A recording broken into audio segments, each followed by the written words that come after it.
Reading about seed, तो हमें अब देखना है कि जो एंजियोस्पर्म में जो सीड बनते हैं वो कुछ हमको उनका क्या एडवांटेजेस होता है, हम क्यों सीड बना रहे हैं, कुछ ना कुछ तो एडवांटेजेस होंगे ना उसके।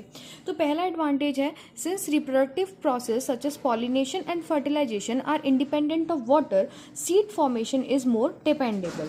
Also, seed have better adaptive strategies for dispersal to the new habits and help the species to colonize in other areas. तो क्या रहता है, देखो जो आपका पॉलिनेशन और फर्टिलाइजेशन है वो क्या है, आपका वाटर इंडिपेंडेंट है, बट जो आपका सीड फॉर्मेशन है वो more of the water dependent process है.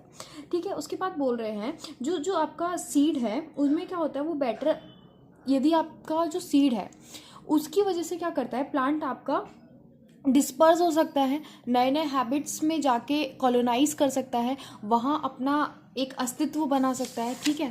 उसके बाद वही चीज़ है कि अदर एरियाज़ में जहाँ वो है उसके अलावा एरियाज़ में जाके कॉलोनाइज कर सकता है. As they have sufficient food reserve, जो आपके सीड्स हैं उनके पास सफिशिएंट फूड रिजर्व है, तो जो यंग सीडलिंग्स हैं उनको वो नरिशमेंट प्रोवाइड कर सकता है जब तक कि प्लांट आपका फोटोसिंथेसिस के लिए कैपेबल ना हो जाए. फिर उसके बाद बोल रहे हैं जो सीड में जो हार्ड सीड कोट होता है वो क्या करता है, वो यंग एम्ब्रियो को प्रोटेक्शन प्रोवाइड करता है. उसके बाद बोल रहे हैं behind being product of sexual reproduction, आपका जो सीड है वो किसका प्रोडक्ट है, सेक्सुअल रिप्रोडक्शन का प्रोडक्ट है. तो ये क्या करते हैं, आपके नए जेनेटिक कॉम्बिनेशंस बनाते हैं जिसकी वजह से आपका वेरिएशन होता है और इवोल्यूशन पॉसिबल होता है. Seed is the basis of our agriculture का बेसिस है. Dehydration and dormancy of mature seed are crucial for storage of seed which can be used as food throughout the year and also to raise crop in the next year. देखो एक बार seed बन गया आपका, फिर उसका जो water content है वो इवेपोरेट हो जाता है और सीड आपका ड्राई हो जाता है और डॉर्मेंसी वाले स्टेज में चला जाता है, मतलब कि वो जर्मिनेट नहीं करेगा. तो डिहाइड्रेशन और डॉर्मेंसी ये दोनों बहुत ज़्यादा इंपॉर्टेंट है, तभी हम सीड को स्टोर कर सकते हैं. स्टोर करेंगे तो हम उसको throughout the year as a food use कर सकते हैं, और यदि हमें नेक्स्ट ईयर क्रॉप उगाने हैं तब भी हम उसको यूज़ कर सकते हैं. ठीक है. Can you imagine agriculture in the absence of seed? We can't even imagine our agriculture without seed. और the presence of seed which germinate straight away soon after formation and cannot be stored. यदि हम फसल उगा रहे हैं, यदि हम उस फसल को स्टोर ही नहीं कर पाएंगे तो क्या फ़ायदा उस फसल को उगाने का. तो डिहाइड्रेशन एंड डॉर्मेंसी भी एक इम्पॉर्टेंट हिस्सा बन जाते हैं आपके एग्रीकल्चर में. सीड का यदि हम इम्पोर्टेंस देख रहे हैं तो उसमें. ठीक है. उसके बाद बोल रहे हैं कि कब तक सीड आपका अलाइव रह सकता है. तो ये जो पीरियड है वो वेरी कर सकता है. बहुत सारी स्पीशीज़ में विद इन फ्यू मंथ्स अपनी वायबिलिटी लूज कर देता है सीड, और कुछ में सेवरल ईयर्स तक भी रहता है. ठीक है.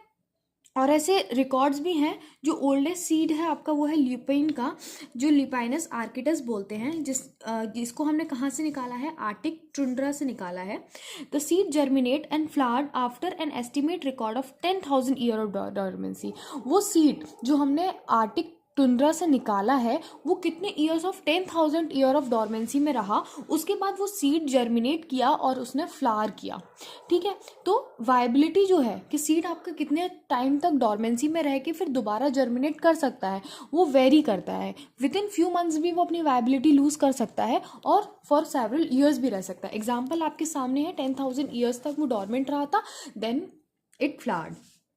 अ recent record of 2000 year old viable seed, 2000 साल पुराना एक सीड भी हमें मिला है, किसका, डेट पाम का मिला है, जिसका नाम है Phoenix dactylifera, discovered during the archaeological excavation at the King Herod palace near the Dead Sea. ये जगह है जहाँ ये मिला है. कितना पुराना है, 2000 साल पुराना है. एक 10,000 साल पुराना भी मिला है.